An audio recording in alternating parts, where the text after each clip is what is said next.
Les quería comentar que debido a temas de calendario, tenemos que anticiparnos con un teórico, porque si no, no nos van a dar las fechas. Ustedes saben que yo tengo la idea de tratar de dar todos los contenidos que se están tomando en los parciales. Y los alumnos que realmente tengan interés en la materia y la estudien y la lleven al día, tengan la capacidad para poder rendirla después de terminar de cursar. Bueno, hoy vamos a empezar con una unidad, la unidad 5, que es compartimento intravascular, coloquialmente llamada sangre, ¿sí? O sea, se trata de todos los elementos y las manifestaciones que hay en torno al contenido de los vasos. ¿Mm? No hay que engañarse con una cuestión. Hablar de sangre no quiere decir solamente el líquido. Necesariamente vamos a estar también viendo la interacción directa que hay entre la sangre y el continente, que son los vasos sanguíneos, ¿sí? Porque es así, es una continuidad que hay. Y cualquier cambio a nivel del tejido sanguíneo se llama así, tejido sanguíneo, a la sangre, ¿no? Al líquido. Cualquier cambio en el tejido sanguíneo va a repercutir directamente en la salud de los vasos sanguíneos y en la microcirculación. Y por supuesto también en los otros elementos, porque como ustedes saben, la sangre, digamos, cumple sus funciones en la totalidad del organismo, por lo tanto, un cambio en la capacidad de transportar elementos y en los elementos mismos que carga el tejido sanguíneo, va a repercutir en todo el resto. Ahora lo vamos a ver un poquito más en detalle. Así que, no sé si tienen alguna pregunta, algo para decir, o algún comentario, lo pueden hacer ahora, y así yo ya voy empezando a compartir pantalla. A ver.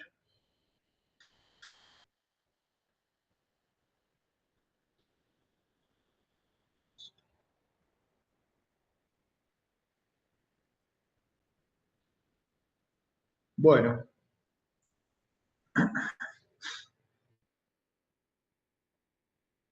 Ahí estamos, chicos. Compartimiento intravascular. Rápido repaso a todo el contenido de la unidad. Es larga. Para mi gusto, se maneja mucho en histología, ¿sí? Nosotros nos vamos a concentrar, como siempre, en las cuestiones más específicas de nuestra materia. Y también, como siempre, vamos a empezar yendo a lo que se ve, para terminar profundizando en lo que no se ve y en lo teórico. ¿Qué es lo que se ve? Ciertas manifestaciones del funcionamiento del tejido sanguíneo consideradas normales, ¿sí? Por ejemplo, cuando inspeccionamos piel y mucosas, las mucosas ya saben lo que son los tejidos que recubren las determinadas zonas del cuerpo, por ejemplo, la boca, el interior de la nariz, el interior del aparato digestivo, el ano, ¿sí? A la inspección de piel y mucosas vamos a ver cierto color, cierta hidratación, un tiempo de llenado capilar normal. Vamos a ver caracteres hemodinámicos que impactan, ¿no? O son impactados, mejor dicho, por los cambios en el tejido sanguíneo. Y otros datos generales que también son impactados, como ser, por ejemplo, el choque precordial, que es el choque del corazón contra la pared torácica, el pulso, la presión arterial, la frecuencia cardíaca. Y vamos a ver también signos compatibles con perfusión adecuada del cerebro, corazón, riñón, intestino, lechos periféricos. También vamos a poder observar mediante auscultación, oftalmoscopía, diagnóstico por imágenes, etcétera, otros caracteres típicos del funcionamiento del tejido sanguíneo en términos fisiológicos. ¿Sí? Por supuesto, también hay valores de los famosos análisis de sangre, es decir, el análisis de sangre convencional, el hemograma, por ejemplo, dentro del rango fisiológico, es otra manifestación de normalidad en el funcionamiento del tejido sanguíneo. Y vamos a ver, por último, un adecuado funcionamiento del sistema hemostático en el animal normal. ¿Qué es el sistema hemostático? El sistema de coagulación. ¿Sí? La sangre está continuamente fluyendo a través de un continente de vasos que se rompen permanentemente. Son microfisuras que se hacen. Y bueno, también existen macrofisuras, por supuesto, cuando hay lesiones. Pero la sangre tiene la capacidad de hacer hemostasia, que es justamente la capacidad de coagular. Por lo tanto, frenar el derrame de sangre, frenar la sangría y lograr de esa manera contener la sangre dentro de los vasos. Eso en conjunto se llama sistema hemostático. Es parte también de esta unidad. Vamos a ver cómo funciona y en principio vamos a ver las manifestaciones de un sistema hemostático normal. Bueno, estoy recibiendo mensajes, me voy a fijar a ver si son ustedes o no. Me parece que no. Así que lo que voy a hacer ahora, voy a apagar la cámara, chicos, para mejorar un poquito la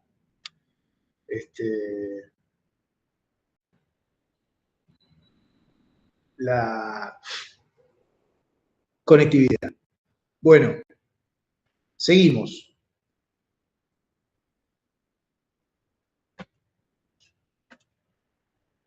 Primer punto, inspección de piel y mucosas. Dijimos el color, rosa fuerte, humedad presente, tiempo de llenado capilar normal, 1 segundo. Ya saben lo que es el tiempo de llenado capilar, es cuando uno comprime la mucosa, saca rápido el dedo y ese circulito blanco se vuelve a llenar con sangre. El tiempo que tarda en volver a la normalidad se llama tiempo de llenado capilar. ¿Sí? Es una medida de la perfusión periférica. Y tiene que ver con el tejido sanguíneo, ¿por qué? Porque sobre todo la viscosidad de la sangre, la presión arterial, el grado de perfusión, etcétera, van a repercutir directamente sobre la velocidad de llenado capilar, ¿no? La esclerótica es un sitio que se mira habitualmente del ojo. Ahora vamos a ver una foto. Tiene que ser blanca, la vasculatura normal. Hay datos asociados a volemia e hidratación adecuados, ya lo vimos en la clase anterior. También que se asocian a un porcentaje de glóbulos rojos fisiológicos, a un hematocrito fisiológico, ¿sí? Que es el porcentaje del paquete globular respecto del plasma. Va a haber ausencia de pigmentos plasmáticos anormales y vasos visibles, porque los hay en el ojo, que serán en el ojo o en cualquier mucosa, que van a ser saludables. Ahora vamos a ver de qué se trata. Bueno, hay un aspecto relacionado con la hemoglobina. La hemoglobina es la proteína que transporta el oxígeno que está presente en los glóbulos rojos. Cuando pierde el oxígeno, cambia de color, se vuelve de color violáceo. Si predomina esta hemoglobina desoxigenada, se va a producir un color distinto en las mucosas, un color cianótico, también violáceo, ¿no? O un poco gris, depende cómo se lo mire, depende de la luz con la que se lo mire. Se llama cianosis, eso, ¿no? La cianosis es un signo tardío de hipoxemia, ¿eh? No aparece de entrada, aparece cuando baja mucho el oxígeno. Está por debajo de presiones parciales de oxígeno en la sangre menores a 60 milímetros de mercurio en cuanto a la presión parcial de oxígeno. Eso lo vamos a ver en mucho mayor detalle en Fisiología 2, en la unidad 1. Pero bueno, vayan sabiéndolo. A su vez, para que sea visible la cianosis, o sea, el color violáceo, el hematocrito, que es el porcentaje de glóbulos rojos, que normalmente es de un 40%, va a tener que ser superior como mínimo a 15-20%. Caso contrario, directamente no vemos nada. El color de la mucosa va a ser normal o casi normal, ¿sí? Bueno, solamente se va a ver la anemia, ¿no? Porque 20% de hematocrito es un paciente que está muy bajo de glóbulos rojos, está anémico. Ya vamos a ver de qué se trata. Bueno, en cuanto a las cuestiones de la hemostasia, nosotros vamos a tener necesariamente que ver los desórdenes hemostáticos. Un pantallazo nada más para que ustedes se den cuenta por defecto de qué se trata la función normal del sistema hemostático. Bueno, estos defectos del sistema hemostático, los desórdenes, aparecen en piel y mucosas. ¿Sí? Finalmente, hay otros signos o manifestaciones, como por ejemplo el edema en miembros, que se ve en algunos casos asociado a cambios en la presión oncótica, es decir, en la cantidad de proteínas plasmáticas. Sobre todo, albúmina, ¿sí? Acostúmbrense a asociar la presión oncótica con albúmina, que es fundamental. Por eso es que en los análisis de sangre, normalmente, al menos para cirugía, pedimos albúmina. Y para clínica también, porque es un dato importante. Bueno, acá tienen un ojito mirado de cerca, un ojito de un caballo, ¿sí? Podemos ver la esclerótica, que es la parte blanca, sin cambios de color, ¿sí? El color de la mucosa que se ve ahí, el tercer párpado, bastante grande, a la derecha, es de un color rosa fuerte, ¿sí? El aspecto general, tanto del ojo como de la conjuntiva ocular, que son los anexos, son la parte que está alrededor del ojo, es un aspecto húmedo y brillante, ¿sí? Debido a la cantidad de agua que tiene en su superficie, en el animal normal. Cuando hay sequedad de mucosas, se va a producir un aumento de la secreción, ¿sí? El ojo, para protegerse, aumenta la secreción, pero es una secreción viscosa, anormal, y rápidamente nos damos cuenta. Es como un lagrimeo, muchas veces mucopurulento. ¿Eso tiene que ver con la sequedad de mucosas? Bueno, con mecanismos que lo van a ver en patología seguramente. Pero bueno, la mucosa normal tiene un grado de secreción lagrimal normal que va continuamente, digamos, renovándose y no se acumula, como en el caso de un animal que está enfermo, ¿sí? Los vasos sanguíneos, que ustedes si se ponen a mirar, sobre todo en el tercer párpado, en la media luna esa rosa que ven ahí un poquito a la derecha, van a ser finos, aspecto rectilíneo, ¿sí? Sin llegar a ser ni gruesos ni tortuosos, lo cual indicaría la presencia de un problema, de una patología, ¿sí? Todas estas son las manifestaciones normales en el ojo, que es un sitio que siempre debe ser perfectamente inspeccionado para determinar la presencia, bueno, que el animal está normal. Bueno, segundo punto. El primer punto, el color de mucosa, ¿no? Segundo punto, caracteres hemodinámicos y otros datos generales que nos orientan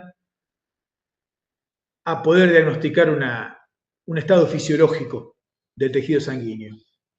Fíjense que yo acá les estoy tratando de mostrar de datos muy generales aquellos que son impactados por los problemas o por la salud del tejido sanguíneo. Pero no es que esto sea específico del tejido sanguíneo, como si fuera un análisis de sangre, que sí es muy específico. Son datos generales.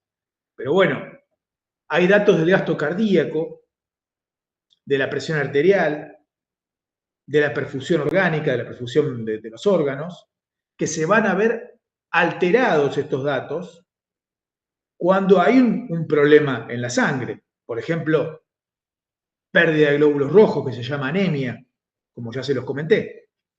Un paciente que tenga un 20% de hematocrito, evidentemente va a tener alteraciones en estos parámetros, ¿sí? Sobre todo en la llegada de oxígeno a la periferia y la función orgánica. Pero el gasto cardíaco, la presión arterial se van a ver afectados también, ¿sí? Bueno, y otros datos generales que nos pueden alertar acerca de alguna irregularidad en el tejido sanguíneo son datos de ocultación. Esto tiene que ver sobre todo con la viscosidad de la sangre. Nosotros cuando ocultamos, por ejemplo, el corazón, lo que estamos escuchando es el cierre de las válvulas y en parte el flujo de la sangre dentro del corazón. Cuando la viscosidad de la sangre, saben que la viscosidad es, digamos, la fuerza de rozamiento que hay entre las partículas del líquido, ¿no? Cuando la viscosidad de la sangre, por ejemplo, disminuye excesivamente, caso típico de una anemia grave, se puede llegar a escuchar cambios anormales a la ocultación. Por eso yo pongo acá la ocultación, ¿sí? A su vez, la falta de oxígeno en el corazón, ya lo van a ver en la próxima unidad, más en detalle, en la parte cardíaco, la falta de oxígeno puede llevar a la pérdida del ritmo cardíaco. ¿Por qué? Porque se afecta la conducción dentro del corazón. Al faltar oxígeno, el sistema de conducción cardíaco empieza a funcionar mal y ya no hay un ritmo normal. ¿Sí? Así también se afecta, por supuesto, el flujo en todos los vasos, tema que ya habíamos abordado un poquito en la unidad 1 en microcirculación. ¿Sí? Bueno.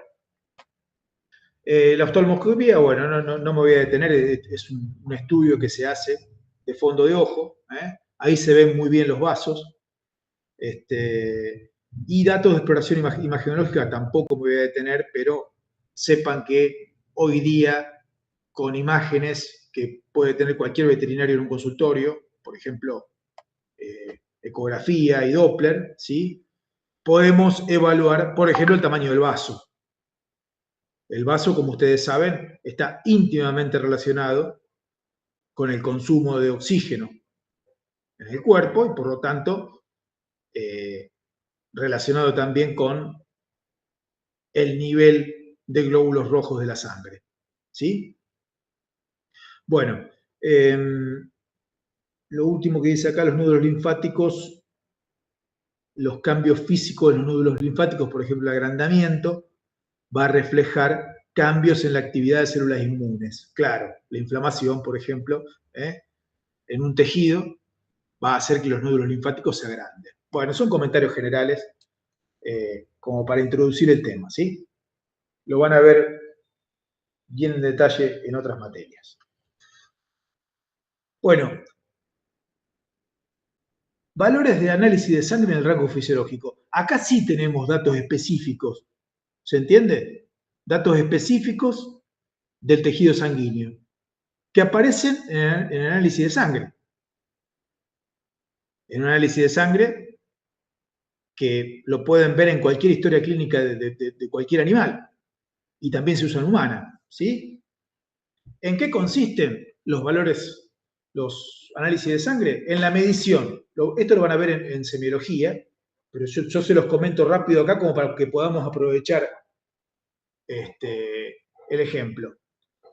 Ustedes van a tener la medición de datos del hemograma y datos del leucograma, que son los leucocitos, ¿sí? Arriba tienen el hemograma, las primeras columnas, y las de abajo son los datos de leucograma, ¿sí? En el hemograma hay que tener en cuenta el hematocrito, que es el porcentaje de glóbulos rojos respecto del plasma.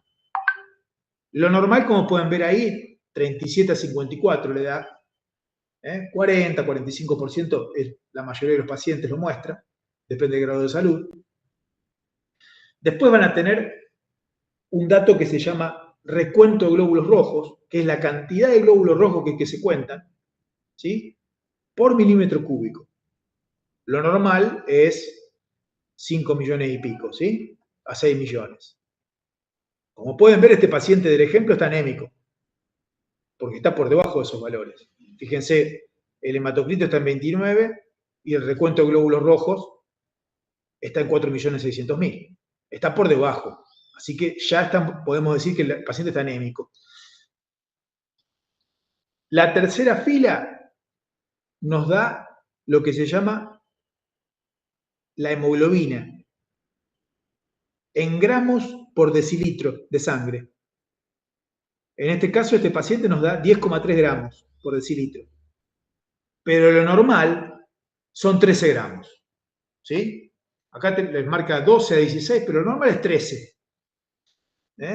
Este rango es muy amplio. Cuando hay menos de 13 ya estamos pensando en una anemia, seguramente. O sea, fíjense, no solamente tienen el hematocrito, que es el porcentaje de glóbulos rojos, sino que también tienen la cantidad de hemoglobina que hay circulando en sangre.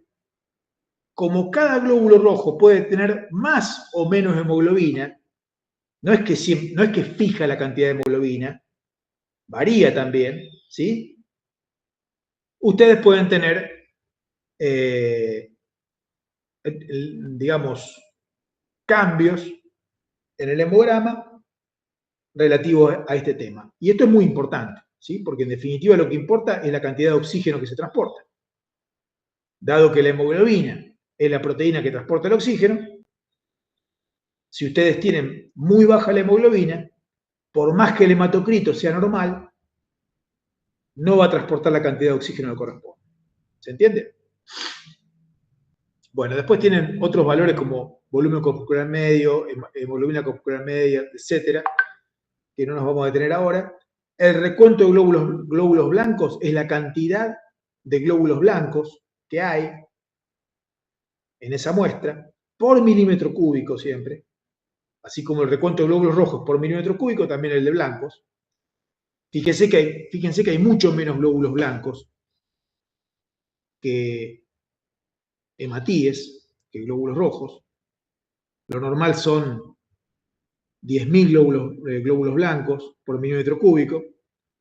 En cambio, glóbulos rojos hay alrededor de 6 millones. ¿Sí? Bueno. La segunda tanda de columnas que hay nos muestra los glóbulos blancos en porcentaje y en número, ¿sí?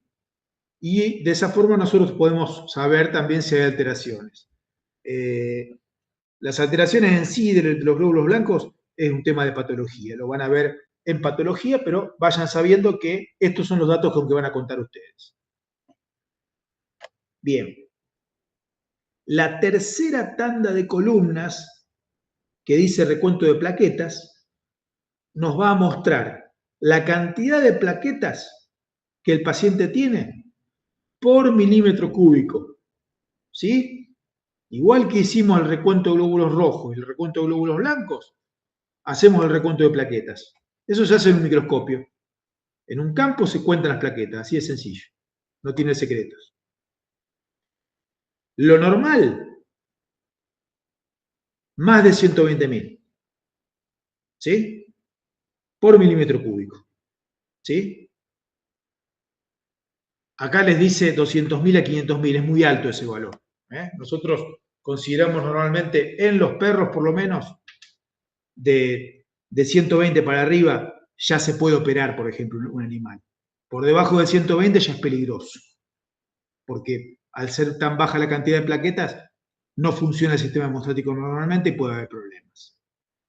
Fíjense, abajo, comentarios. Esto es de un laboratorio, chicos, esto es real. Este perro existió, o existe, no sé qué pasó con él. Pero en los comentarios abajo de todo dice, esto lo dice el bioquímico, ¿no? O el veterinario que escribió esto. Anemia, ¿sí? Que significa, es una cantidad de glóbulos rojos menor a lo normal.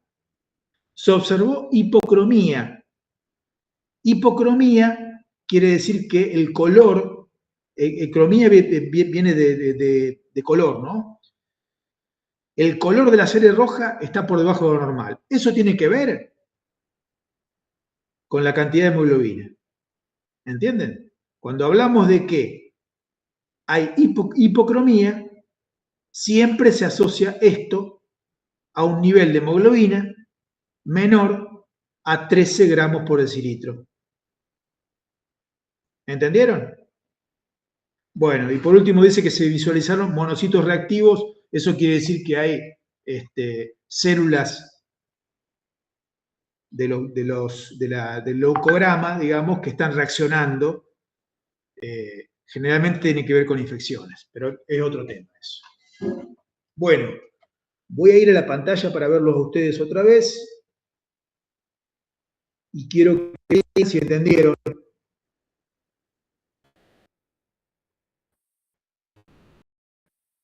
¿Entendieron o no entendieron? Análisis de sangre. ¿Comprenden todas las partes?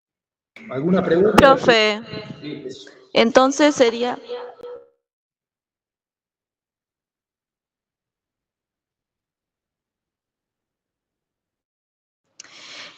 sería 45% de hematocrito, lo que tenemos que tomar en cuenta, 6 millones del recuento de glóbulos rojos y 13 gramos por decilitro de hemoglobina. Después, yo era para ver si había notado bien, porque usted nos dijo que no tenemos que tomar como referencia ese otro cuadrito. ¿Es así? Lo que usted nos dijo. Yo te hablo ¿Pueden apagar los micrófonos del resto? Así no se acople. Yo lo que te doy, los valores que te doy, son los que uso yo en la práctica, son los más generalmente aceptados. Pero esto en realidad son los rangos que usa un laboratorio. No es que está mal, ¿sí? Son distintos a los que uso yo. Pero no es que está mal decir que las plaquetas tienen que ser más de 200.000. Lo que te quiero decir es que si a mí me llega un paciente con 150.000 plaquetas por milímetro cúbico, y es quirúrgico, lo clasificamos como quirúrgico y la cirugía se hace. A eso me refiero. Porque estos valores se usan para eso, en parte. Por ejemplo, para clasificar pacientes en quirúrgico o no quirúrgico. Cuando no están en condiciones, porque están mal los análisis, se hace un tratamiento para corregir ese problema antes de proceder con la cirugía, ¿sí?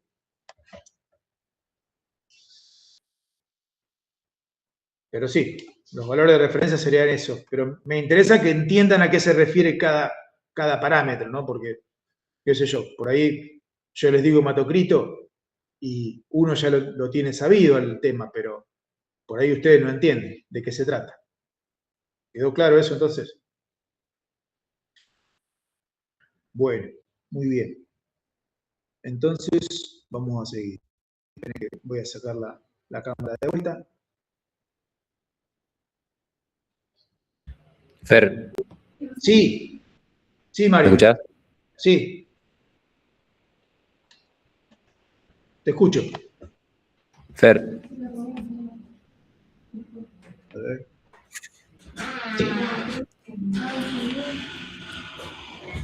Fer. Yo estuve escuchando, ¿eh?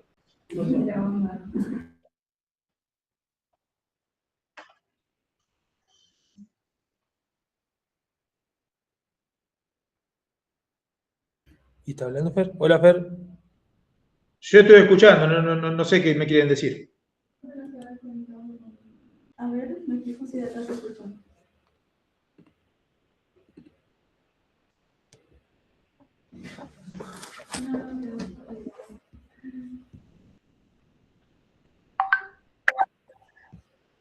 Fer. ¿Me escuchás? Sí. Ah, que no te escuchábamos nosotros a vos, me parece. No te escuchábamos Pero, nosotros. ¿en qué parte? No sé dónde quedaron ustedes. No, está bien. Yo estaba tratando de intervenir acá. Se escuchó todo lo que vos dijiste, Fer. Pero cuando quise abrir el micrófono, me di cuenta que no te escuchaba a vos. No te preocupes. Me gustaría, acá hay una pregunta de los chicos que están presentes. Si podés comentar eso de lo del hematocrito del 20%, de cuándo se hacía patente lo de la cianosis. Si podés aclarar un poquito eso. Bien, nosotros hacemos, imagínense un animal que le llega al consultorio.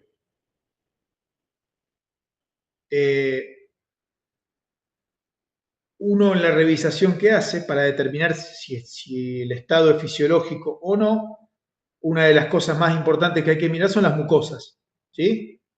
La mucosa bucal, la ocular, etc. Cuando la cantidad de hemoglobina total del organismo, de la sangre, mejor dicho, baja por debajo de ciertos niveles, o mejor dicho, la cantidad de oxígeno, estoy diciendo mal, perdónenme, cuando la cantidad de oxígeno que transporta la hemoglobina está más baja de lo normal, hay un punto en que se desarrolla lo que se llama cianosis, porque cambia de color la hemoglobina, ¿sí? Cuando baja por debajo la tensión de oxígeno de la sangre de 60 milímetros de mercurio, ahí se empieza a ver la sangre que se refleja en las mucosas. O sea, ustedes acá ven las mucosas, no sé si alcanza a ver, yo tengo la mucosa roja. ¿Por qué? Porque la sangre mía está transportando una cantidad suficiente de oxígeno para mantenerla de ese color. Cuando baja de 60 milímetros de mercurio, se empieza a poner de color violáceo. Y eso se llama cianosis. ¿Sí? Caso 1 sería. Caso 2. El oxígeno está por debajo de 60 milímetros de mercurio, pero el paciente está muy anémico. Sucede a veces, ¿no? ¿Qué pasa? Al no haber suficiente cantidad de hemoglobina como para que sea visible, en realidad la cianosis no se ve. Entonces es como que uno se puede quedar tranquilo pensando de que el paciente no está cianótico y en realidad el paciente que sí esté cianótico. ¿Sí? Eso también sucede con niveles muy, aunque eso sucede, por ejemplo, cuando el hematocrito está por debajo de 20%. ¿Sí? Ahora, también puede suceder, así el hematocrito esté, por ejemplo, en 25%, que debería verse la cianosis, si la hemoglobina en gramos por decilitro, siempre hablamos, baja mucho, tampoco se va a ver la cianosis. ¿Sí? Porque en definitiva, la proteína que transporta el oxígeno es la hemoglobina. ¿Entienden? Eso fue un poquito el recorrido que yo les hice acerca del tema de la cianosis y las dificultades que hay para diagnosticarla en aquellos pacientes que están muy anémicos. ¿Se entendió o quieren que lo explique de vuelta?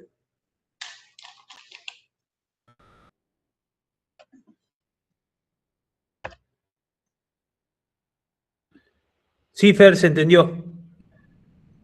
Bien. Seguimos.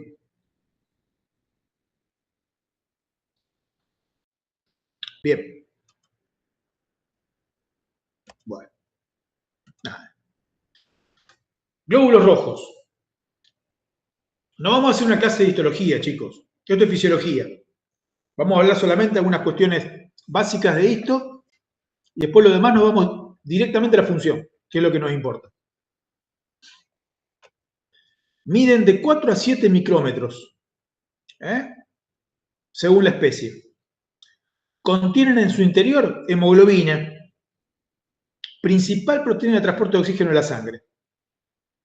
Los glóbulos rojos se miden en porcentaje del total de la sangre, ya lo dijimos, en hematocrito y en millones por microlitro o milímetro cúbico de sangre, que es el recuento de glóbulos rojos. Ya lo vieron en la diapositiva anterior. Los índices hematimétricos, que se llaman, son esos valores que yo les conté que se calculan a partir del hematocrito, o se los mostré recién, recuento de glóbulos rojos y la cantidad de hemoglobina. Son valores matemáticos que se deducen de esas tres cuestiones: hematocrito, recuento y hemoglobina. Van a incluir el volumen corpuscular medio, la hemoglobina corpuscular media y la concentración de hemoglobina corpuscular media. ¿Sí? Ahí tienen los ejemplos de cómo se sacan. Por ejemplo, el volumen corpuscular medio es el hematocrito sobre el recuento de glóbulos rojos por 10. Entonces, por ejemplo, si el paciente tiene un hematocrito de 40% y el recuento de glóbulos rojos es de 5 millones, por 10 nos va a dar 80, que es femtolitros. Femto es 10 a la menos 15. ¿Sí? 80 litros por 10 a la menos 15, para que se dé una idea. O sea, son muy chiquititos, obviamente. Tienen poquito, pero se puede calcular el volumen. Y eso tiene valor para nosotros desde el punto de vista clínico. Bueno, las otras determinaciones las pueden ver en casa tranquilos, pero es todo cálculos parecidos. Fíjense a la derecha la tabla que muestra, según las especies, los glóbulos rojos, la cantidad, ¿sí? La cantidad de hemoglobina también varía, y el hematocrito, que también varía. ¿Sí? Bueno. Los glóbulos rojos son producidos por la médula ósea en el adulto. Pero, o sea, en el adulto están dentro de los huesos la producción de glóbulos rojos. Pero si hay anemia, el hígado, el vaso y hasta los nódulos linfáticos pueden producir glóbulos rojos como lo hacían en la vida fetal. Porque si ustedes recuerdan en embriología, van a ver que el feto produce hemoglobina y glóbulos rojos tanto en hígado, en vaso, nódulos linfáticos y por supuesto en la médula ósea. ¿Sí? Los glóbulos rojos se van a mantener en circulación, o sea, la vida media de los glóbulos rojos es de 3 meses. ¿Sí? Perdón, 4 meses. Para ser eliminados en vaso e hígado. ¿Sí? Esa es la duración normal. Después de los 120 días, el glóbulo rojo ya empieza a tener lesiones a nivel de su membrana y esas lesiones son detectadas por los macrófagos que pueblan sobre todo el vaso, el endotelio de los vasos, son capturados por esos macrófagos y endocitados dentro de la célula macrofágica y destruidos. El contenido del glóbulo rojo, o sea, la hemoglobina, va a ser también procesada y va a ser reutilizada, sobre todo en sus componentes férricos, por el contenido de hierro. ¿Sí? Eso también sucede en el hígado. ¿Se entendió? Eso tiene que ver con el ciclo de los glóbulos rojos, porque tiene un ciclo que ahora lo vamos a ver en detalle. Bien, acá estaba lo que yo les decía, de que en el tejido mesenquimático del saco vitelino del embrión se generan las primeras unidades formadoras de colonias, que se llaman, que son células madre pluripotenciales, que van a migrar a los vasos sanguíneos sinusoidales. Los sinusoides son vasos sanguíneos que tienen fenestras, ¿no? Están fenestrados, hepáticos y esplénicos, o sea, del hígado y del vaso. Luego, a partir de las células madre del hígado, se van a formar otras que van a migrar al timo y a la médula ósea del feto. ¿Sí? O sea, las células madre no vienen de cualquier lado, vienen de un tejido mesenquimático específico que está ubicado en el saco vitelino, en principio. Van a migrar al hígado y después van a migrar al timo y a la médula ósea. Después, desde el timo, va a haber una tercera migración hacia el tejido linfoide secundario, o sea, a los ganglios linfáticos. ¿Sí?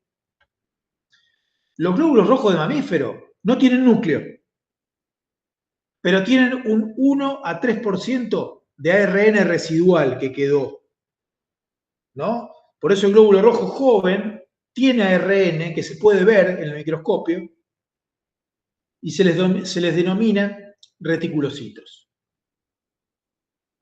Cuando el paciente está anémico, la médula empieza a formar glóbulos rojos, el adulto hablo ahora, empieza a formar glóbulos rojos con mucha mayor velocidad y entonces aumenta la cantidad de reticulocitos, ¿sí? Y eso inclusive se utiliza para determinar groseramente la respuesta de la médula ósea, porque hay anemias en las cuales la médula ósea está respondiendo fisiológicamente, que se llaman anemias regenerativas, y anemias en las cuales la médula ósea no responde fisiológicamente, porque falta la respuesta, es insuficiente, que se llaman anemias arregenerativas. ¿Sí?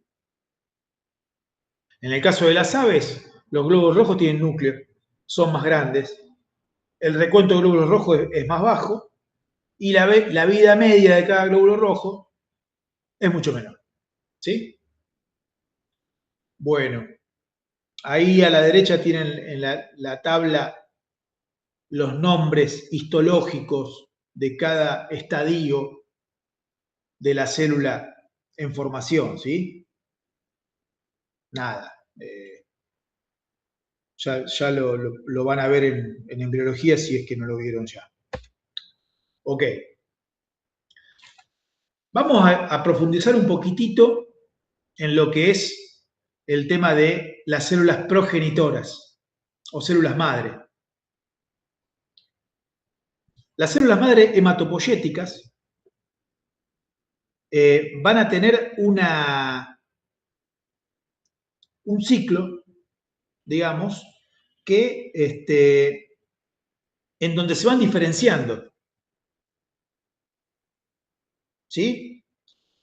Y van a ir a poblar en algún momento de la vida, en el feto, la médula ósea y los distintos lugares donde se producen los glóbulos rojos. Y se van a llamar células mieloides, en particular en la médula ósea, porque justamente son células de la médula ósea, ¿no? Y van a formar lo que son células madre hematopoyéticas y células progenitoras multipotentes, capaces de producir muchos tipos celulares. A su vez, a partir de acá, de este punto, se diferencian en varios linajes de células hematopoyéticas capaces de producir, digamos, los distintos tipos de células.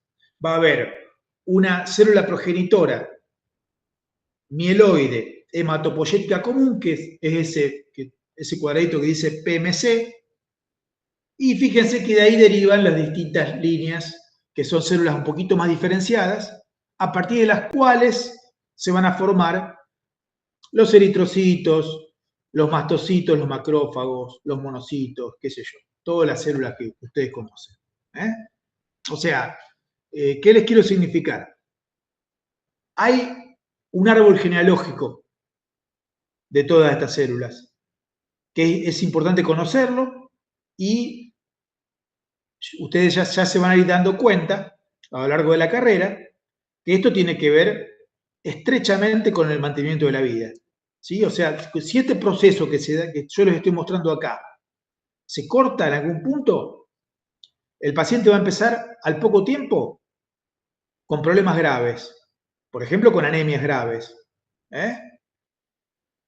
Yo les había dado un ejemplo en una clase anterior de las personas que estuvieron expuestas a la radiación.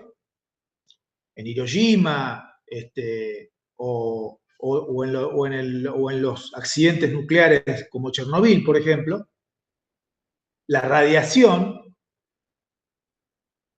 les destruyó partes, algunas o todas estas células, y esas personas vivieron poco tiempo, porque te morís cuando te faltan estas células, ¿sí? Porque no se pueden producir las células adultas.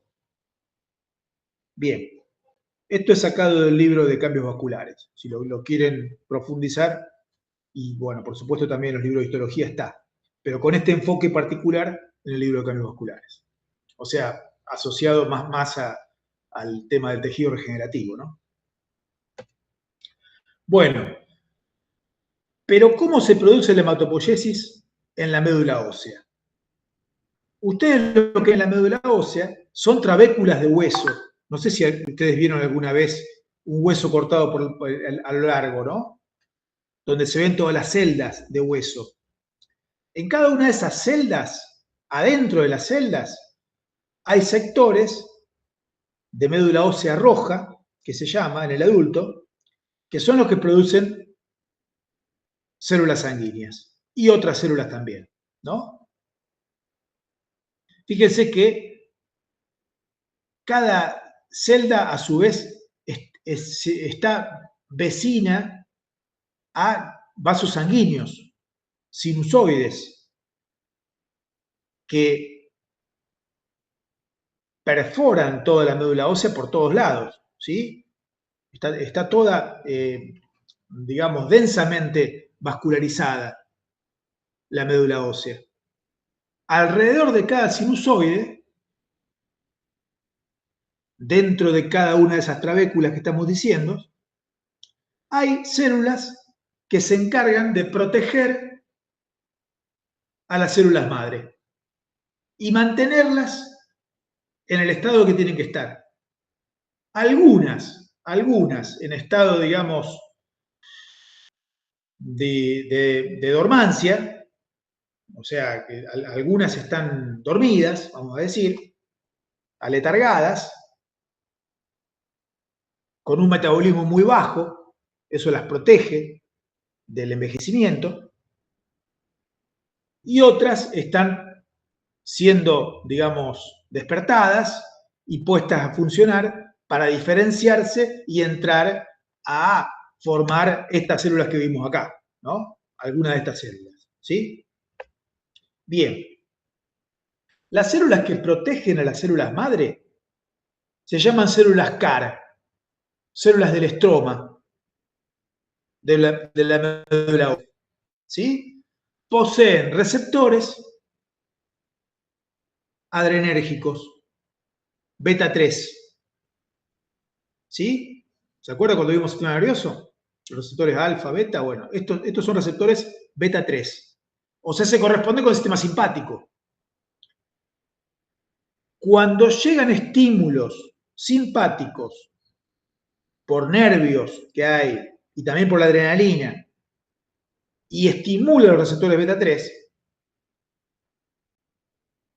van a inducir la producción de factores que van a poner en marcha la diferenciación de las células madre, las van a despertar. ¿Sí? Cuando sucede eso, la célula madre empieza a migrar hacia zonas con mayor tensión de oxígeno y con distinto potencial redox. Porque claro, la médula ósea, al ser un compartimento, digamos, tan aislado, si se puede decir, genera un gradiente de oxígeno entre los vasos, ¿sí? Cuando vos te pones bien cerquita del vaso, los niveles de oxígeno son máximos. Pero cuando ustedes se alejan de los vasos sanguíneos, bajan los valores de oxígeno. En general, las células madre que están dormidas están ubicadas en las zonas con muy poco oxígeno y van migrando hacia los vasos sanguíneos a medida que se diferencian, para finalmente liberarse en los vasos sanguíneos y pasar a formar parte del pool de células sanguíneas. ¿Entendieron? Bueno. Más de las células nodrizas, ¿sí? O células CAR. Acá está un poquito más agrandada la célula. Fíjense que es como si fuera parece una estrella de mar, el aspecto. Y lo que se está representando acá es simplemente los receptores, que es como si fuera ese rulito que hay, ¿no? Que se llama CXR4, a través del cual están unidas las células madre a la célula CAR. A su vez, esos puntitos que se llaman factores de crecimiento, que son proteínas, por ejemplo, la más común, la más conocida, se llama SDF1, ha sido el nombre más antiguo que se le dio. Más recientemente se la renombró como CXL12, pero es lo mismo. Esas proteínas las libera la célula CAR cuando es estimulada en sus receptores beta 3, eso ya lo dije, y van a ser,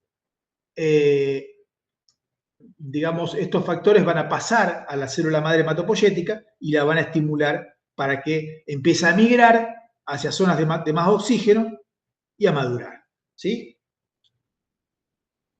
Bueno, no sé si entendieron todo esto. Estos son por ahí datos que yo se los incluyo en la clase porque me parece que ya la información, hace rato que se sabe todo esto, hace por lo menos 10 años, y ustedes ya la tienen que tener en las clases, ¿sí? En los libros de fisiología comunes no está todo esto. Cuando se escribieron todavía no se sabía. Era mucho más básica la información.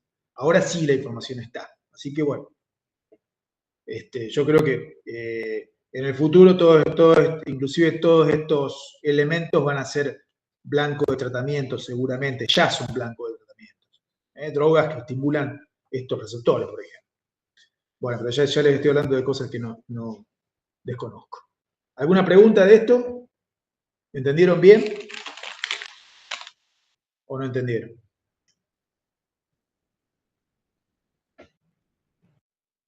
Yo voy comiendo porque si no, no me llega agua al tanque. Me pierdo. ¿Está todo bien? Bueno, seguimos entonces.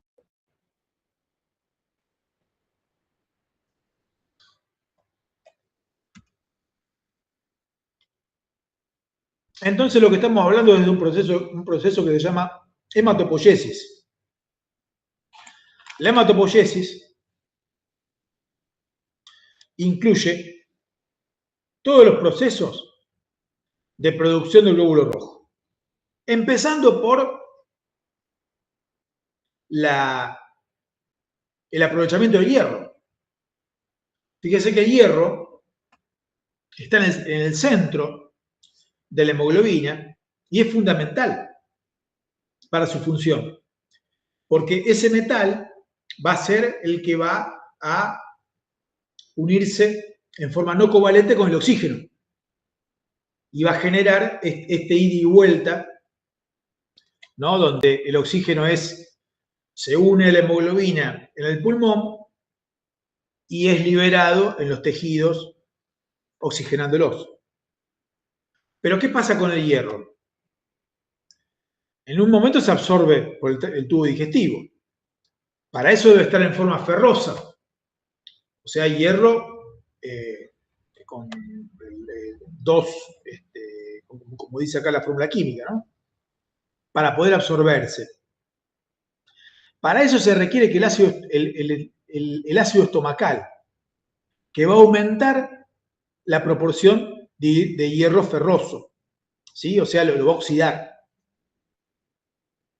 Una vez dentro de la célula se une una proteína esquelantes en su forma férrica, o sea, la forma reducida, para reducir el riesgo oxidativo intracelular. Bueno, claro, continuamente el hierro y todos los elementos críticos son unidos, se unen a proteínas que los protegen de la oxidación.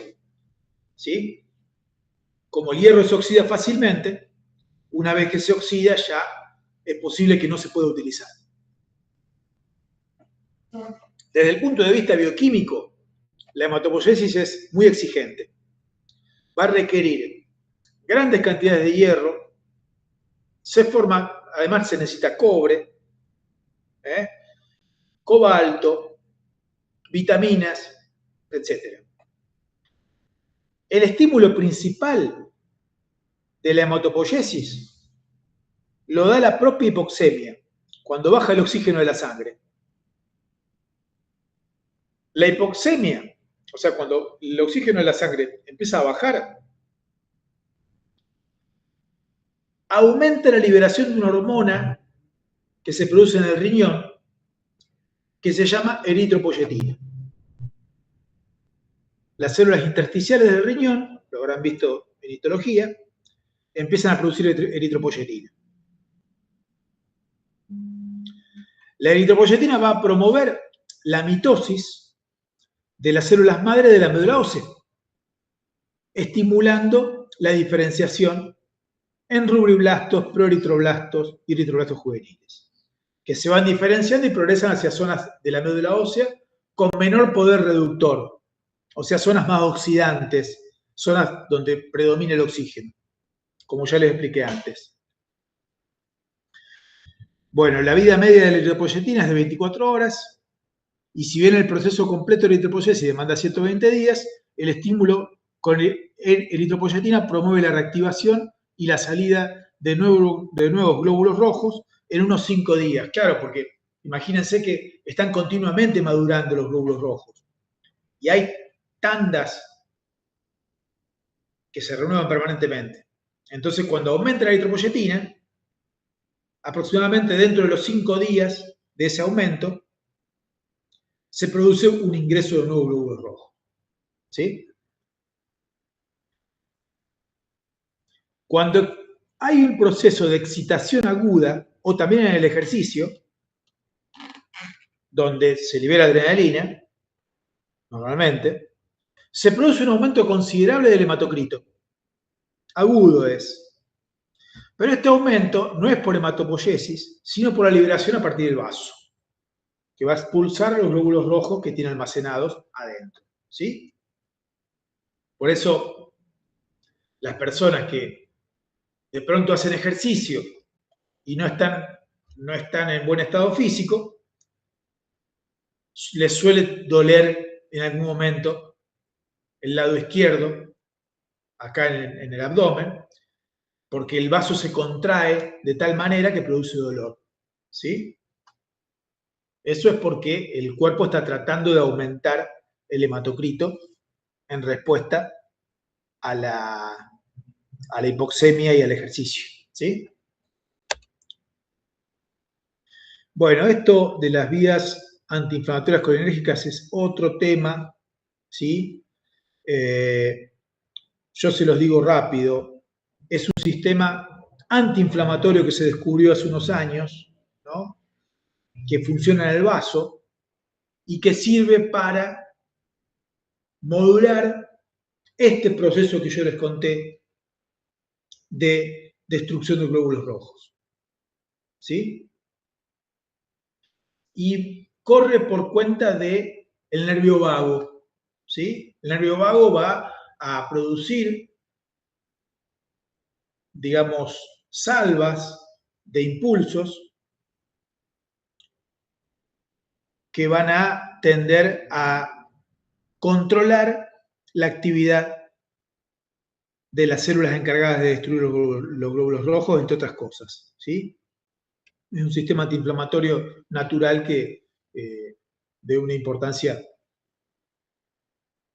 significativa. Lo que pasa es que no se desconocía porque son por ahí mecanismos que no dejan huella, digamos, anatómicamente no se pueden determinar. ¿Sí? Por eso estuvieron mucho tiempo desconocidos. Bien.